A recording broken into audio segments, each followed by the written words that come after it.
You know we love spooky things. This is why we fell in love with Michigan-based Lynn B Designs. When I popped the pumpkin spice all the things wax melt into my burner, my home was filled with the delicious buttery scent. Plus, there's the wide variety of gorgeous nail polishes with themes like Hocus Pocus and Pleasant Peninsula. All products are vegan and cruelty-free, and you can find monthly sales on Facebook and Instagram at Lynn B Designs. Head to lynbdesigns.store today. Again, that's LYNB designs.store. We love them. We love you. It's great nail polish. It's the best I've ever used. Thanks! Huron Valley, the 1970s. 4 rooms, 4 stories, 1 hotel. Neighborhood Theater Group presents The Hotel Delgado, an anthology of short plays by A.M. Dean, Megan Murphy, Greg Pizzino, and Aaron C. Wade, March 7th through 9th and 14th through 16th at the Back Office Studio in downtown Ypsilanti. For tickets and information, visit ntgypsy.org. That's ntgypsi.org.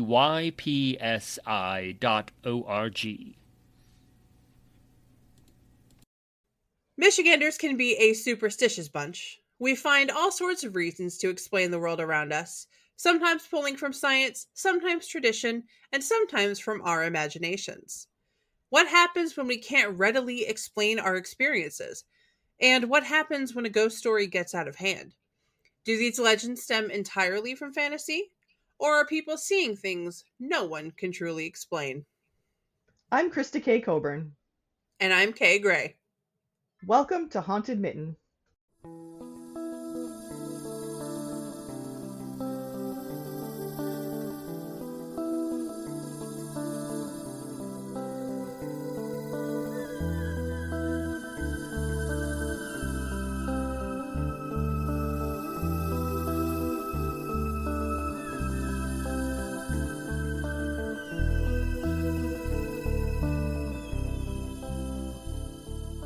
And welcome to the 2-part finale of Season 6. Can you believe it? These 2 episodes may sound a little different from our usual. We've been incredibly lucky to have a research assistant for these episodes, and he did an amazing job. Thank you so much. Such a good job. Yes. So these episodes are in a slightly different format than usual, and we'll be going through them a little differently, but we think you'll love them. So let's get on with the show. All right. The Incident. Dun, dun, dun. On the evening of November 23rd, 1953, at approximately 6:17 p.m., ground intercept radar operators from Calumet Air Force Station, then known as Keweenaw Radar Site, detected an unidentified target over Lake Superior. Given the call sign Avenger Red, an F-89 Scorpion, right? How cool is that? This is great. An F-89 Scorpion, piloted by First Lieutenant Felix Moncla Jr., with Second Lieutenant Robert L. Wilson as radar operator, was dispatched to intercept the object. Wilson struggled to track the object as it kept changing course, forcing ground control to guide them over the radio. They chased the target for 30 minutes at speeds of 500 miles per hour, gradually closing the gap. Around 6:55 p.m., as the plane approached the object at around 8,000 feet, something strange happened. The 2 radar blips merged into one and disappeared. That is so wild to me. I love it so much. The weirder, the better. Yeah, like I don't have much experience with radar, but like I understand how it works. That's right. That's wild. Yeah. Also, that's really fast. It's not normal for two blips to go like this and then no. A 5-minute alert aircraft with the call sign Avenger Black was dispatched. Pilot Lieutenant Bill Mingenbach and his radar operator are ordered to approach the last known location of Avenger Red and attempt to contact them by radio. At 7:35 p.m., approximately 40 minutes after the disappearance of Avenger Red, while unable to locate the missing plane, they heard a brief transmission. They immediately recognized Moncla's voice by its slow southern drawl. The transmission lasted only a few seconds and sounded like an unintentional comment to Wilson. Mingenbach recalled part of the message beginning with, "I think we better," followed by words he couldn't remember. They attempted Oh. to contact Moncla several times but received no response. They were requested to descend to a lower altitude for investigation. However, the weather report from Kinross warned of a moderate to heavy icing in the lower altitudes for the region, and the F-89C flown by Avenger Black lacked retractable engine screens, increasing the risk of icing in poor conditions. Okay. Whatever that means, plain people. Yeah. I mean, it's pretty icy up there. This is pretty northern Michigan. Yes. Yeah. Additionally, the low cloud ceiling and snow showers would have made visual searching challenging.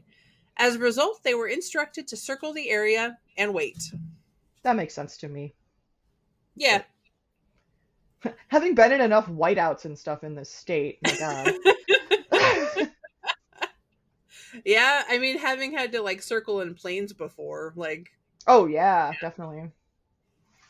Oh my God, we're talking about planes and all of this.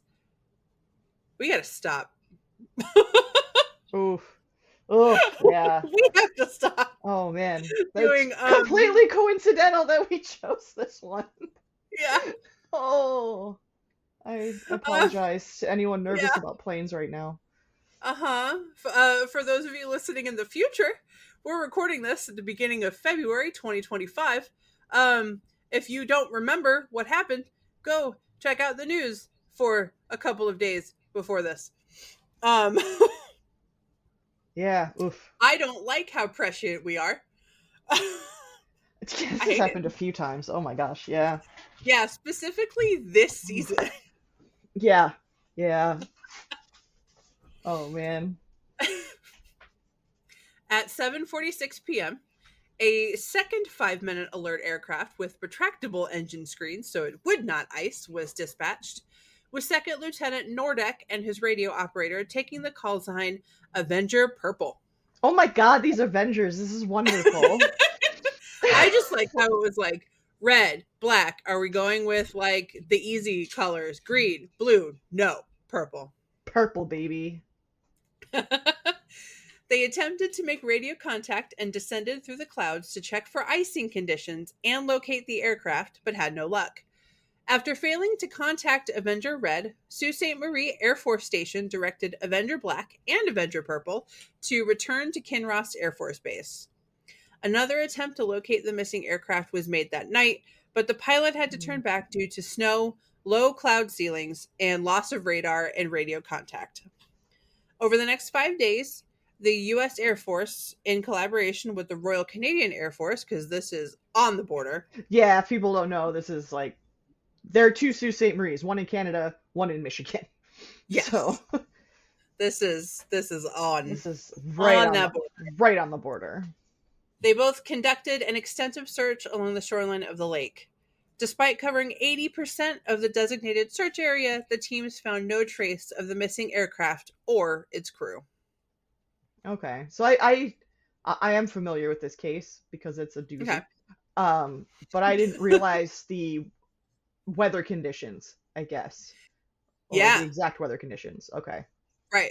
It turns out it was kind of a harrowing evening. Yeah, so I can see why people wouldn't be as weirded out, I guess, by it at the time. Right. Yeah. Like, oh, well, it was crap conditions. Like, something happened. Yeah. Right. Not that unusual for that region. Yeah. By land or lake, it's a dangerous area. Yeah. Oh, you're by Lake Superior? You're fucked. Yeah, it doesn't matter. You're driving, you're boating, you're flying. It doesn't matter. Yeah, be very, very careful.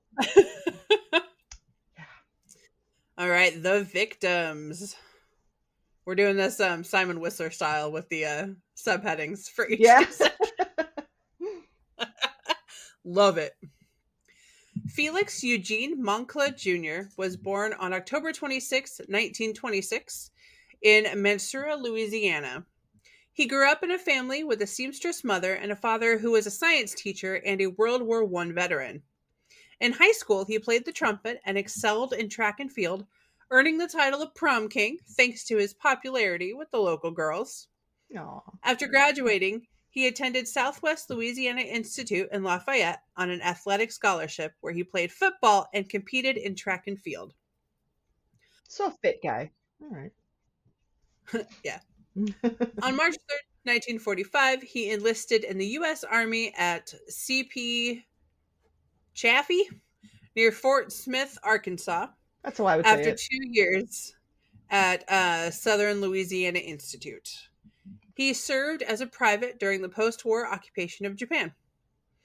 Once his service ended, he returned to the States and completed his Bachelor of Science degree in 1948. I'm going to go scroll back and look up at him. He won prom king, really? Like, All right. different times, okay? He doesn't seem so. Friends, we have photos that we'll post. He's got that like square jaw. Like Yeah, I guess you're right. I guess that's just like a really crappy picture. This is like what the 30s, 40s. Yeah, I can. Yeah. That's 1940s good looks right there. Yeah, fair enough. Folks not on our Patreon, we will post the picture so you can see what on earth it is we're talking about. I think he's kind our of research got some of the, he was really good. Yeah. I feel like this guy, he looks a little like some of those Cary Grant with like the square jaw and like. That's true. Like the darker eyes, like the prominent brow. Yeah. Yeah, like a heavy brow, but it's like manicured and not like eating his face. Yeah. Yeah. Moncla had always loved airplanes, inspired in part by a cousin who was a pilot. So when the Korean War started, he eagerly joined the Air Force to fly the newest fighter jets. In 1950, he joined the U.S. Air Force and began working in an office in Dallas, Texas. Soon after, he was sent to McConnell Field in Waco for basic pilot training, where he met and married his wife, Bobby Jean Coleman. That is the most Texas name to ever Texas. Yeah, it is. After Waco, they moved to Reese Field in Lubbock, Texas, for advanced pilot training. Jean then went to Tyndall Air Force Base in Panama City, Florida, for F-89 training, where they had their first child, a son. Jean and his family moved to Madison, Wisconsin in July 1952, which is a far cry from Florida. Oh, yes. He spent his whole life in the South. Welcome to Wisconsin. Yeah, Madison, yeah. They had a daughter there who was just 5 months old when Jean disappeared. Oh. The last time his sister, Leonie? The last time his sister saw him was during a quick stop at Denver Airport in the summer of 1953 while he was flying a refit F-89C from California back to Madison. At the time he went missing, Jean was excited about returning to civilian life and going back to school. There isn't much information available about Robert L. Wilson. He was described as a reserved and serious man respected by his peers. Unfortunately, it appears he doesn't have any living relatives. He was 22 at the time. Oh, wow, he was young. How odd that we know so much about, is it Moncla? Yeah. But we don't, I mean, that's like, what, 2 sentences? Yeah. There's nothing about this man. Yeah. That's wild. And so young. That's so sad. He's so young. How old was Moncla? I can't do math. Older. 1926. Yeah. I mean, neither one of them was old. Appeared in 53. Almost 30. Almost, maybe. Yeah. Yeah. Closing in on 30. Yeah. And to have a baby at home. And they had 2 babies. Yeah. That. Oof. Oh. I feel sorry for his family because he just disappeared. Oh my God. we'll get into it. But disappear, but now like his wife has 2 kids and she's on her own. Yep. In a very different place from where she grew up. In the 50s. Yep. Great. Yeah. The Search. The Air Force, in collaboration with the Royal Canadian Air Force, conducted an extensive search along the shoreline of the lake for 5 days. The rescue mission was dubbed Operation SAR Scorpion, and several leads were investigated. On November 25th, a mail carrier reported seeing the wreckage of an aircraft in the water near the Cut River Bridge about 35 miles southwest of Kinross Air Force Base on the Lake Michigan shore. Hmm. However, after 3 searches by Michigan State Police, the quote-unquote wreckage turned out to just be rocks. Nice try. Unless it was wreckage and it just vanished. No, that's Good job, mail carrier. a You whole other tried. mystery. Yeah, he was trying. He was trying. Trying to be helpful. You tried. On November 27th, a report surfaced about aircraft wreckage on a mountainside in the Canadian wilderness, approximately 80 miles north of Kinross Air Force Base. The area was thoroughly searched by 3 planes and a helicopter, but nothing was found. Lastly, they conducted a sweep over the north shore of Lake Superior based on reports from Algoma Central Railway hearing a crash on the night of the F-89's disappearance. On November 28th, the search was officially suspended. The search teams reported covering 80% of the designated search area without a single trace of the missing aircraft or crew found. Huh. I wonder why they didn't do the remaining 20%. I'm like, yeah, you still got 20%, buddy. Yeah. What happened? Like, I know that's still a lot, You but, don't want it? you keep going until they're found. Shouldn't we do all of it? Yeah, No? that's weird. Okay. That's weird to me. Yeah. A second search for the missing F-89 was initiated in May 1954, so after winter. After some of the snow was melted. Makes sense, yeah. Yeah. After more names that Ren? Yeah. I don't know. After Ren O. Wilson, the father of the radar operator, provided new information. The 49th Air Rescue Squadron, based at Selfridge Air Force Base in Michigan, prepared a report stating that the search was reopened due to reports of a low-flying aircraft near Limmer, Ontario. Interesting. This information had been received and investigated during the original search, but was deemed irrelevant at the time because of discrepancies in timing. Since then, the individual who reported the low-flying aircraft admitted he may have been mistaken about when he saw it. Oh my goodness. Okay, sure. IDK. Yeah, what? Sure. Okay, why not? Sure. Okay. The official report. I can't do it cool like Simon does. I don't know how to do it cool. Gotta have the like music behind it. I know. Done. The official report. According to the official report from the Air Force, the object caught on radar was actually a Royal Canadian Air Force Dakota, a C-47, flying from Winnipeg to Sudbury, Canada. It was classified as unidentified because it was about 30 miles off of its flight plan. That seems That's far. really far. That's really far to be off of your flight plan. I understand planes are fast, right? But you got to be really careful. Obviously, as we mentioning the news, with your flight plan. And 30 miles seems a bit off. I don't know. Someone who knows planes better, like, I guess let us know. But yeah, email contact hauntedmitten at gmail.com. Yeah. But I think that's really far. That's it, because you have to be so precise. So that does seem strange. Yeah. The Air Force reported that the F-89 identified the UFO as a Royal Canadian Air Force C-47 and turned back to base. It's been suggested that Lieutenant Moncla was prone to vertigo and that he experienced this condition on his way back to base, leading to his crash into Lake Superior. However, this claim is largely based on hearsay, as there are no official sources confirming that he had a history of vertigo. Would they have let him fly? They would not. What? Oh, you have the dizzy disease, which could make you crash our planes? No, thank you. Yeah, what? I don't think they would let him fly. Again, email us if you know better, but I do not think they would let him fly. No, they were pretty hard about that. Like your vision and all that stuff, yeah. Interestingly, the appendix is missing from the report. A map showing the F-89's last known location and the purported flight path of the C-47. Yeah, what? Now Shocking. we're getting weird. Because I bet people are like, so where's the UFO part? And I'm like, don't worry. Yeah, Yeah, it's been there the whole time.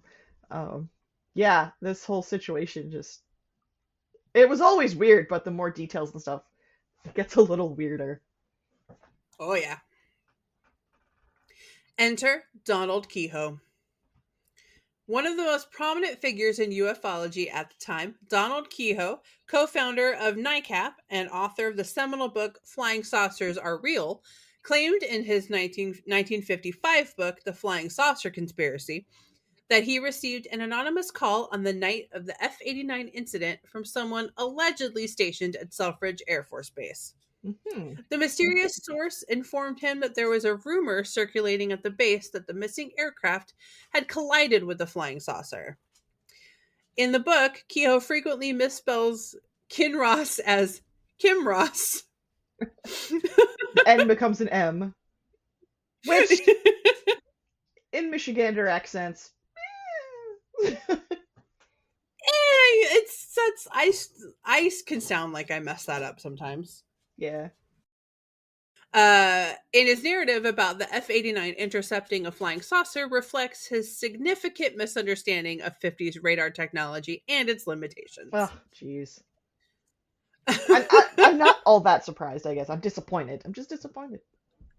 I'm not mad. I'm just disappointed. Exactly. Notably, merged blips didn't necessarily mean collision. His account significantly diverges from the official Air Force version. These discrepancies appear to be a primary source of the inconsistencies found when compared to official Air Force documents. However, there are other elements beyond Kehoe that further cast doubt on the credibility of the official report. Surprise, surprise. That's probably good, because Kehoe's not doing himself any favors. Not even a little bit. Discrepancies. Shocking. There are claims, right? In a government report, discrepancies? From the mid-20th century? What? There are claims that the Air Force gave conflicting information to Felix Moncla's family about what happened to him. Wow, really? Really? Impressive. In one instance, they said the jet crashed into Lake Superior, while in another, a different group informed them that the jet had exploded midair. Those are two different things. Those are really different. I don't know if you know this. Those, really different. Yeah. In 1961, Richard Hall, a member of NICAP, contacted the RCAF, that's the Royal Canadian Air Force, to confirm the identification of the C-47 in the Kinross Incident. The response stated, quote, "Thank you for your letter dated April 4th inquiring about an unidentified flying object on November 23rd, 1953. Upon reviewing Royal Canadian Air Force records, we found no report of an incident involving an RCAF aircraft in the Lake Superior area on that date." And then it's written by Flight Lieutenant C.F. Page on behalf of the Chief of the Air Staff, RCAF, to John McCulloch? Why do we have hard names? Why? McCulloch? John McCulloch. Yeah. McCulloch? I don't know. April 14th, 1961. And they would know. And they would know. Because they would also be missing a plane. Right. And some people. Exactly. Like, why would they be covering that up? Yeah, Canada would have no reason to. Unless they had some super secret Canadian stuff going on, but I don't see that happening. Dun, dun. No offense, Canada. I love you. I wish you would make us part of you. But adopt us, please. Michigan was Canadian once. It can happen again. We can be Canadian again. I'm just saying. And I'll be honest, even if you're just taking the UP, like, I'll move up there. Oh, heck yeah. It's not a big deal. Yeah. Yeah, they're connected through Sault Ste. Marie. Anyway. We're connected through Detroit, Port Huron. They're connected through Sault Ste. Marie. Yeah. It's perfect. Yeah, let's go. And then the Great Lakes get to almost entirely be yours. Yeah. I know that's what you want. Don't you want it? Don't you? Anyway, later, another NICAP member reached out to the RCAF and received an even more definitive denial that any Canadian aircraft had been intercepted by a U.S. jet.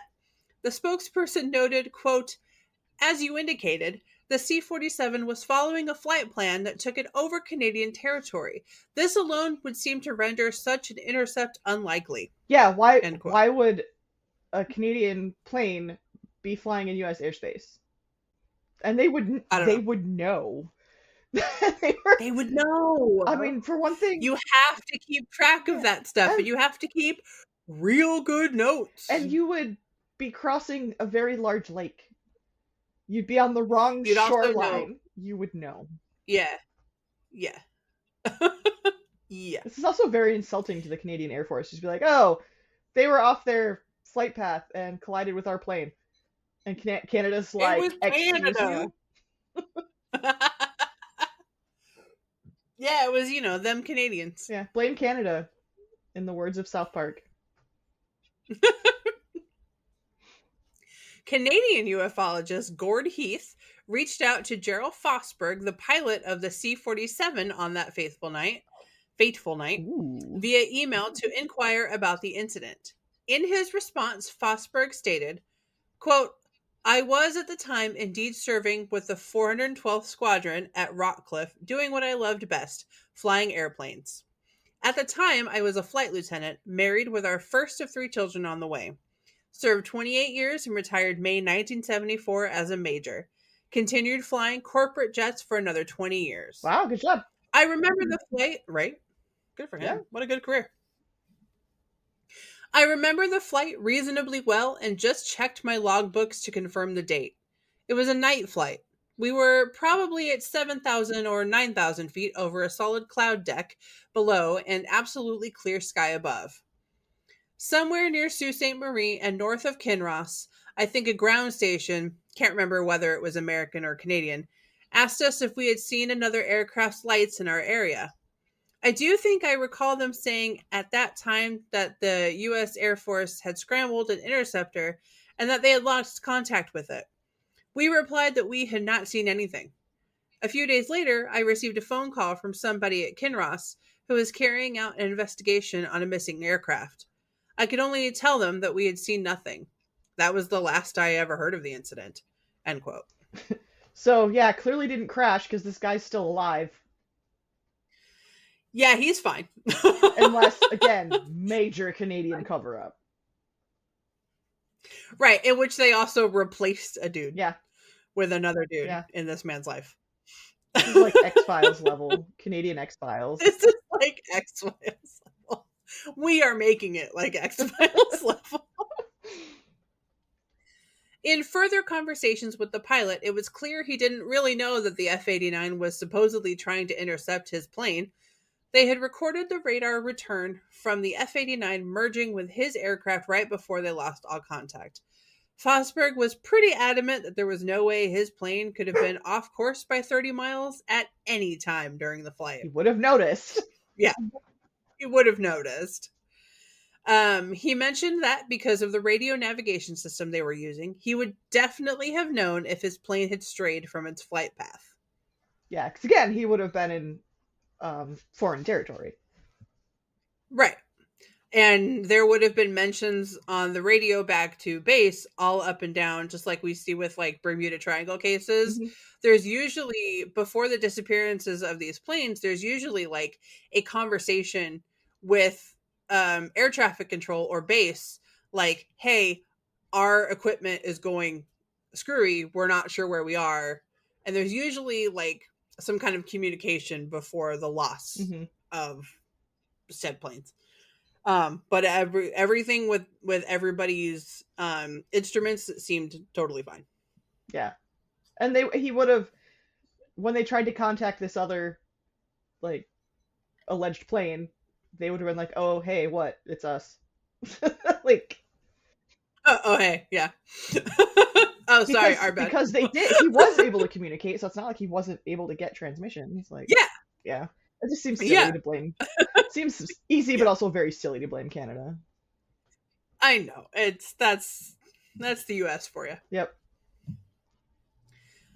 Based on what Fosberg revealed, it seems the U.S. Air Force's claim that the C-47 was 30 miles off course is likely false. No way. This evidence points to a few possibilities regarding the official explanation. One possibility is that the C-47 was never off course, but the order for the alert was issued because the U.S. Air Force officers at Horsefly GCI, ground control, something, I don't know. wanted to conduct a mock intercept of the Canadian Air Force craft, using it as a chance to test interceptor response to a potential threat. It could have just been a simulation, essentially. Mm-hmm. Okay. Not that kind of simulation, you conspiracy nerds. Regular one. Two, another possibility is that the C-47 was indeed off course, but Fosberg was simply unaware or had forgotten about it. Probably not. Again, people would have noticed. Yeah, there'd be like notes. He would have had to like people would have noticed. file a report about Yeah, like, that. hey, why are you Somebody 30 miles mad. off course? Yeah, somebody would have been mad about this. Yeah. Three, a third possibility is that the C-47 wasn't the reason for the alert at all, but rather became a convenient scapegoat for a failed intercept attempt involving another aircraft or an unknown object. Dun dun dun. I mean, 3 seems the most logical, I guess. I mean, it could be 1, but then again, they're covering things up. Right. Then why wouldn't they just say, oh, it was a training exercise? Yeah. I mean, we wouldn't have believed them because they've used that too much. But yeah, at least it would. They would say that. Like, my great uncle Yeah. died during a training incident in World War II in Florida. They admitted to it. Like, we know that. Right. Like, it wasn't a Yeah. big secret. So, Right. yeah, if that's what they were doing, I feel like they would have admitted to it. So, I don't know. I'm going to go. So far, I'm going UFO. yeah, I mean, So far. I mean, it's clearly an unidentified object. It showed up on the radar. It was likely in the air. Right. Whether it was Yeah. aliens, couldn't tell you, but it was. But as Fair, for okay, like a yes. literal definition of a UFO, yeah, it seems pretty clear. Right. 50s radar technology. Time to get nerdy. Yeah, because this is like at the heart of the whole thing. Right. A big part of this story that sparked all those UFO abduction theories is the phrase blips merged on radar. At Calumet Air Force Base, they were using there's some technical stuff that I don't know anything about, so good luck to all of us. At Calumet, they were using an AN-FPS-3 radar system along with a height finder antenna, the AN-FPS-5. The AN-FPS-3 could track objects up to 300 miles away and had a range resolution of a half mile, which meant 2 aircraft would appear as one on the radar if they were within a half mile of each other. Which feels pretty close for an aircraft. They go really fast. That seems way too close. Yeah. But they're also like trained to do that kind of stuff. So, yeah. You know, this isn't like commercial flights. Right. Like being parallel, because that's terrifying. This makes it tough to figure out what really happened after the blips merged and the IFF indicator vanished. Plus, the altitude readout came from the height finder antenna, which could only focus on one target at a time, so it wouldn't show if one aircraft suddenly nosedived into Lake Superior. Okay. There's also radar shadow, which is the area radar can't detect because of the Earth's curve. This could mean the jet might have had engine trouble or dove to avoid the C-47 while still within the radar's detection range. If the jet did end up in the lake, it wouldn't have been able to reach ground control intercept stations only other planes nearby. Meaning the C-47 probably would have noticed. Meaning the C-47, would have been able to pick that up, even if all of their ground stuff wasn't good enough to. Right.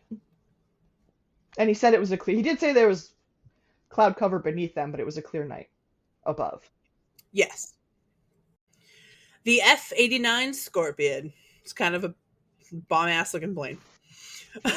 Very mid 20th century. Very good design. Love that. Oh, kind of futuristic looking. Yeah. Yeah, it's like pointy but slightly rounded at the ends. It looks like it's just got two major like bombs as its engines on the ends of the wings. Yeah. It's very Atom Punk. It is very Atom Punk. It's true.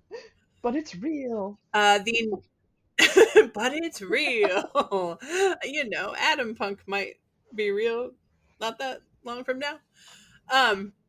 The Northrop F-89 Scorpion was the first American jet designed specifically as an interceptor, entering service with the U.S. Air Force in September 1950.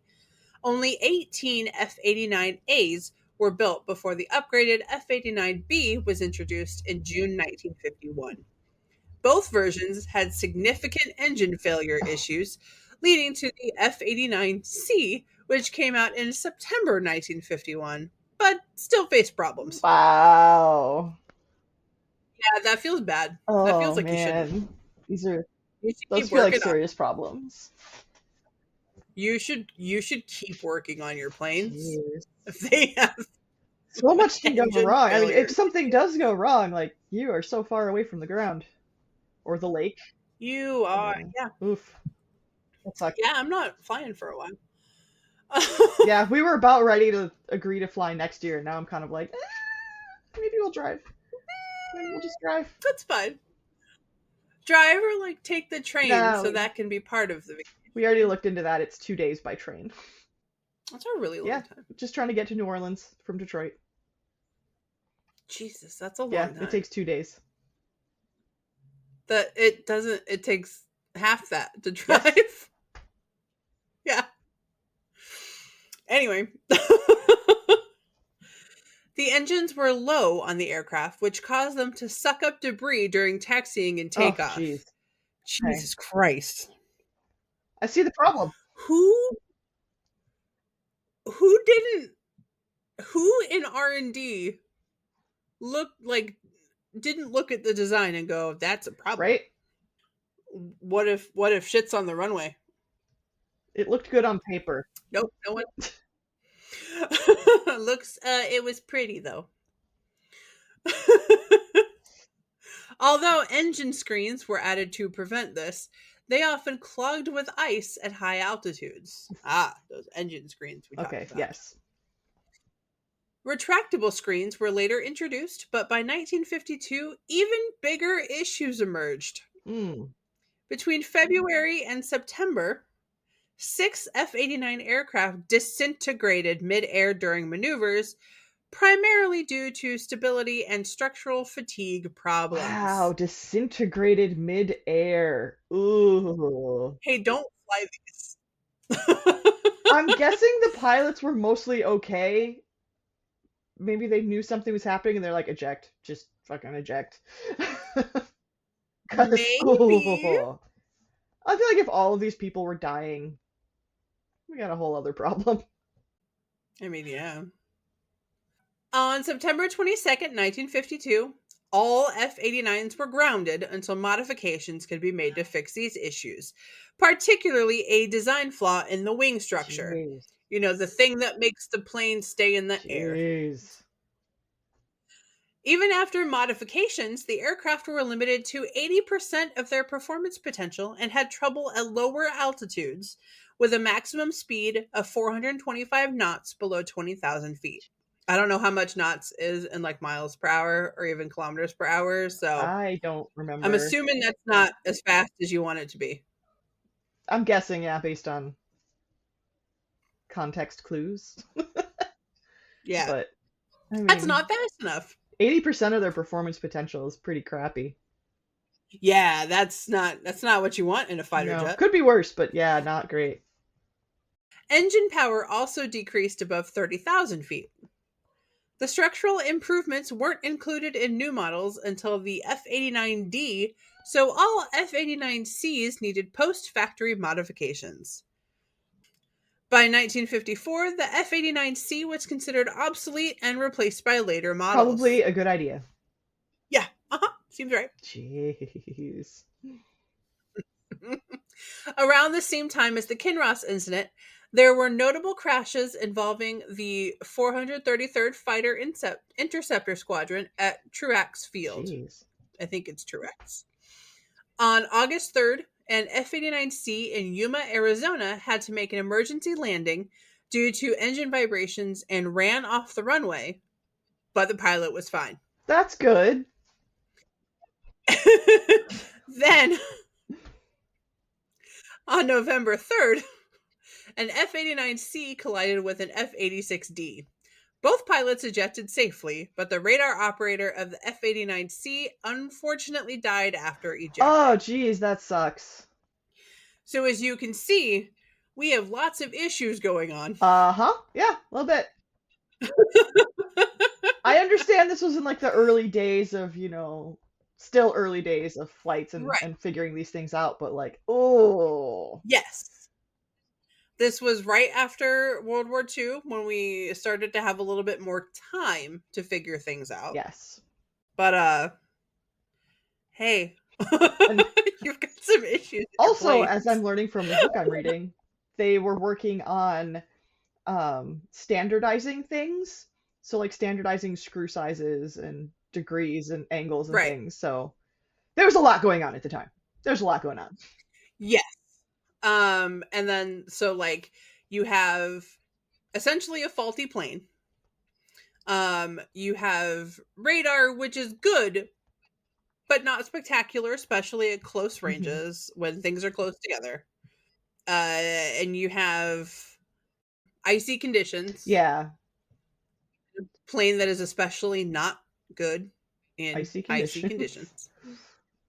Mm-hmm. But the question remains, what the hell happened?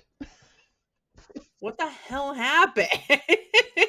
It sounds like it really could have been a number of things, but they never found the wreckage. They still don't have any idea what happened where they are. And people have looked for the records, I think, since then. It's like we still dive for shipwrecks that happened hundreds of years ago. Yeah. Yes. Yeah. We will probably learn about that next time, because this is where we're going to pause. But I think the biggest question is also, well, the second biggest question is, what were they scrambled after in the first place? Right. What could that have been? Why were they sent out in the first place? What is this? What was this unidentified blip on radar? It was the Russians. That was the Cold War. It could have been anything. Could have been a lot of things. Could have been. Could have been the Russians. Probably not, but it could have been. Yeah, I feel like that was such an easy cop-out back then, because we were all doing things nobody else knew about. And the easiest way to get to America from Russia was over Canada, so. Yeah. But Canada didn't have anything. They didn't detect anything, they didn't see anything, so that's interesting. Yeah. But the Royal Canadian Air Force was like, dude, nothing happened. Yeah, we saw. Dude, we didn't see shit. Yep.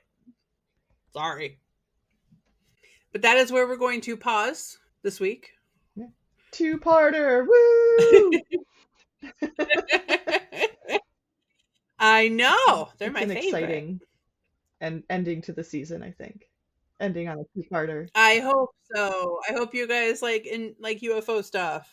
I try to throw one UFO thing in every season. Because we do have some weird stuff. We have some weird this stuff. one I feel like is particularly weird and particularly noteworthy and kind of famous because of it being very well documented, obviously, and then also documented by the Canadians as well. On the Canadian side, they were also involved. Yep. We have two countries. Taking notes. So that's why I think this one is particularly interesting to me. Yeah, it's not just one. It's not just one country lying to us. Possibly two. I Don't lie to me, Canada. do like the idea of a Canadian conspiracy.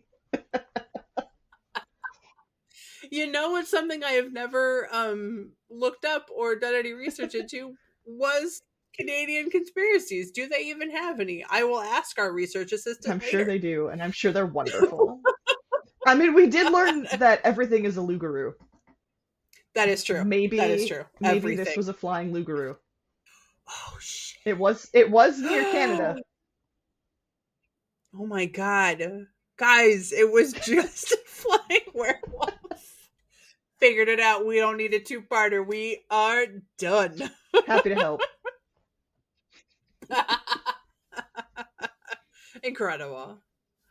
All right. Well, as usual, you can find us on the socials. Tumblr is going strong in this day and age of where you can't trust any social media. Love Tumblr's my had Tumblr. an incredible resurgence. I've been particularly active on Blue Sky. Me personally, at Krista K. Coburn. Yeah, me personally, I am very bad at the Haunted Mitten one, but you can always find us. It's the same names across the board. It's true. Yeah, Facebook and Instagram, because they're both meta, are easier to sync. Blue Sky isn't entirely syncable yet. People are trying. People are writing widgets. They just haven't written any widgets that I want. So get on that. Oh, they're trying. Yeah, I mean, I was surprised to see widgets at all, honestly. So yay. Yeah, people are paying attention to it. Yeah, and that's for sure. Good. We have our Patreon where if you are seeing our faces, you are already there. Congratulations. If you would like to see our faces, you can donate $1 to $3 a month, and it'll happen. You can have our faces and other stuff. What else we got? We got our book. We have our book. Buy the book. I don't know the sales numbers because I keep forgetting to email the guy, but I will email the guy. We've had such great feedback on it too, which makes me so happy. Thank you all that have emailed about it. Yes. Thank you. Is that it? I think that might be it. HauntedMitten.com. Check us out. That's it. We'll be doing events this year. Keep an eye out for that. Yeah, we'll be at Chicago Steam. Yes. We will be at the Ipsy downtown branch reopening. I'm just going to say that we're going to be there. Yes. Because the date changes. Yeah. So, but we were depending on when we were in there. I got to scope it out because I wasn't there for the investigation. So gorgeous. Yeah, it looks beautiful, and I'm really happy. It looks so good. And yeah, I think that's it. Yeah, keep tuning in. Keep tuning in, and happy haunting. We're back here to talk to you about Lynn B Designs. Not only do they have the best nail polish to rival even those most expensive nail polishes you see on Instagram, but they have stickers, wax melts, shirts, everything cute and adorable and definitely ready for this fall season. So be sure to check out this vegan, cruelty-free brand. You will love them as much as we do. Check out Lynn B Designs monthly sales. They are fantastic. I am going to go look at some right now. Thanks.